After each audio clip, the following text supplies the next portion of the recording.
Arabic da Hausa, Arabic da Hausa, Arabic da Hausa, Arabic da Hausa, Arabic da Hausa. Ga tashar yan kallo, Arabic da Hausa, Arabic da Hausa, Arabic da Hausa, Arabic da Hausa. Godiya ta tabbata ga Allah, tsira da aminci su tabbata ga shugaban manzanni, Annabi Muhammad da alayansa da sahabbansa baki daya. Nasabarsa manzon Allah sallallahu alaihi wasallam shine Muhammad sallallahu alaihi wasallam, dan Abdullah, dan Abdul Muttalib, dan Hashim. Za mu yi bayanin sunan Hashim. Mun san nasabarsa sallallahu alaihi wasallam ta haɗu da ta Ibrahim. Wannan suna na Hashim, Quraishawa kabila ce mai faɗin gaske. Ambatanta ya zo a Alƙur'ani. Quraishawa babbar kabila ce wacce take kunshe da gwaraza. Daga cikin gwarazanta akwai wasu da ake kira Banu Hashim, tsatsan wannan bawa. Meye dalilin wannan ɗaukaka da matsayi da darajar da ta sa ake jingina da wannan sunan domin neman matsayi da sunan? Hashim, wanda shine mahaifin kakan Annabi sallallahu alaihi wasallam. Annabi sallallahu alaihi wasallam kakansa Abdul Muttalib, mahaifin kakan nasa to shine Hashim. Hashim ba asalin sunansa bane. Asalin sunansa Amru. Sunansa Amru dan Abdul Manaf, dan Kusayyu, dan Kilab. Amru ne asalin sunansa. Mutane ne suka laƙana masa suna daga Amru zuwa Hashim. Dalilin wannan sauyi, siffar da suka gani a tare da shi ta karimci.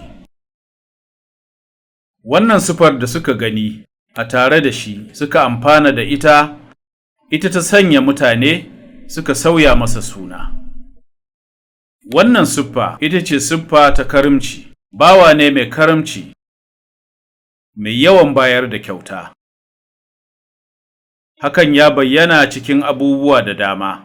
Na farko shine ya samar wa mutane, musamman masu zuwa Makka, hajji ko umara da ziyarar ɗaki mai tsarki, ya sanya salka ta fata a hanyoyinsu na wucewa domin shayar da su, saboda Makka tana da tsananin zafi da ƙarancin ruwa. Ya samar da ruwa ta hanyar sanya waɗannan salkoki a hanyoyin wucewarsu a cikin Makka da sassanta bisa umarni da kiyayewar Allah. Suna tafiya ibadar aikin hajji ko umra suna shan wannan ruwa. Baya ga wannan karamci, ruwan da ke cikin salka yakan yi zafin da yake hana su sha. Duk da bukatuwar da suke da shi, sai ya yi umarni da a zuba inibi da dabino a cikin ruwan domin ya yi sanyi, ya yi daɗin sha. Wannan karimci ne akan karimci. Inibi da dabino ‘ya'yan itatuwa ne masu daraja. Yana zuba su a cikin ruwan domin ya yi sanyi da daɗin sha. Yana daga karamcinsa yin umarni da ya yi na a kawo abinci a ajiye a kan hanyoyin da mutane suke wucewa don su ci. Ba a kawo abinci garau-garau a ajiye. Ana kawo abinci mai daɗi na alfarma kamar dabge. Dabgen na nama da romo a cikinsa, sai a haɗa da gurasa a ci. Ga kuma salka ta ruwa mai sanyi da matafiya suke sha. Haka ake kawo abinci, matafiya suna ci cikin kwanciyar hankali na wannan kaɓaki da yake kawowa. Yana tsayawa da kansa a kan abincin, yana zubawa da kansa, yana rabawa matafiya. Wannan hidimar ce ta sa suka kira shi da Hashim, albarkacin ciyar da su da yake yi. Hakan ya sa suka sauya masa suna daga Amru zuwa Hashim. Ya shahara da haka, sunan ya yaɗu a tsakanin mutane. Labarin karimcinsa ya yaɗu a ko'ina, cewa a Makka akwai wani mutum da yake hidimta wa mutane, yana ciyar da su. Daga duk inda suka zo, za su sadu da karamcin Hashim, ya zame musu tamkar inuwa a cikin Makka. Sai suka kira shi Hashim.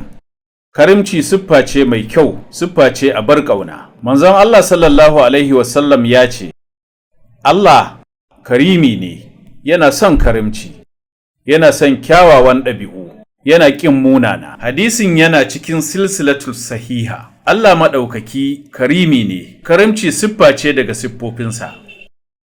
Yana son bayinsa da wannan siffa, mu so wannan siffa. Karimci bai taƙaita akan bayarwa.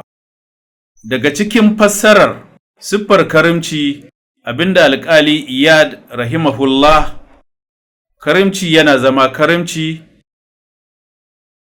a yayin da mutane suka amfana cikin abu biyu. Ya ƙara da cewa, karimci shine kyauta da yardar rai. Duk wanda ya kyauta da yardar ransa shine karimi. Wannan siffa da Allah yake so ya sauƙaƙa ta akan bayi da su yaɗa ta. Allah yana son wannan siffa, sai ya umarci bayinsa da siffantuwa da ita. Karimci abu ne mai sauƙi, ka bayar zai baka. Kyauta ta taƙaita akan kuɗi ne kawai? A'a, kyauta akwai ta hali da ta ɗabi'a. Kyautar hali ita ce kamar ta kuɗi ga waɗanda Allah ya wadata. Ta ɗabi'a tana cikin kyakkyawar mu'amala. Manzon Allah sallallahu alaihi wasallam ya ce, ka tare ɗan uwanka da sakin fuska. Ya ƙara da cewa, murmushinka ga fuskar ɗan uwanka sadaka ce. Muna kyautatawa mutane ko da ko kyautar ta mu'amala ce. Don haka karimci bai taƙaita ga masu wadata ba kawai, banda talakawa. Abu ne na mawadata da talakawa. Kyauta ta kasance ta dukiya ko ta mu'amala. Abin bukata a kyauta ta zama da yardar rai. Rai yana so ya bayar da kyauta ga baƙo ko ɗan gari. Ana yin ta ko da yaushe, ba yankewa. Kyauta siffa ce ta ƙwarai, Allah yana son masu yin ta. Idan bawa ya kyautata wa mutane, yakan ji daɗi a cikin ransa. Zai ji kamar kansa ya yi wa. Kada ya manta da kansa cikin karimci. Ta yaya bawa zai kyautata wa kansa? Yana kyautata wa kansa ne ta yin biyayyarsa ga Allah, ba ta saba masa ba. Ta yin biyayya a ko da yaushe a cikin tafarkin bin Allah. Inna akramakum indallahi atqakum. Idan bawa ya kyautata wa mutanen da ke kewaye da shi, na kusa ko na nesa, da kyauta ta kuɗi ko ta mu'amala, da yardar ransa, mutum zai ji daɗi a ransa. Mutumin da Allah ya bashi lafiya har yake iya motsawa, ya kyautata wa kansa, ya je ya yi sallah a masallaci cikin jama'a. Fi biyutin azinallahu an turfa wa yazkur fi hasmuhu yusabbihu lahu fiha bil guduwi wal asal. Allah ya yabi mutanen da suke kyautata wa kansu ta hanyar riskar sallah a masallatai. Mace tana kyautata wa kanta cikin tsaftarta da kunyarta da hijabinta, da yi wa mijinta biyayya, da kyawawan ɗabi'unta a tare da mahaifiyarta da ‘yan uwanta da waɗanda suke kewaye da ita. Karamci siffa ce da Allah yake so. Allah karimi ne, yana son karamci. Mu siffantu da wannan siffa, muna da wadata ko babu, ta hanyar bayar da kuɗi ko kyakkyawar mu'amala ga baƙi da ‘yan gari ko a kan kanmu. Kada mu manta da kanmu wajen kyauta da karimci.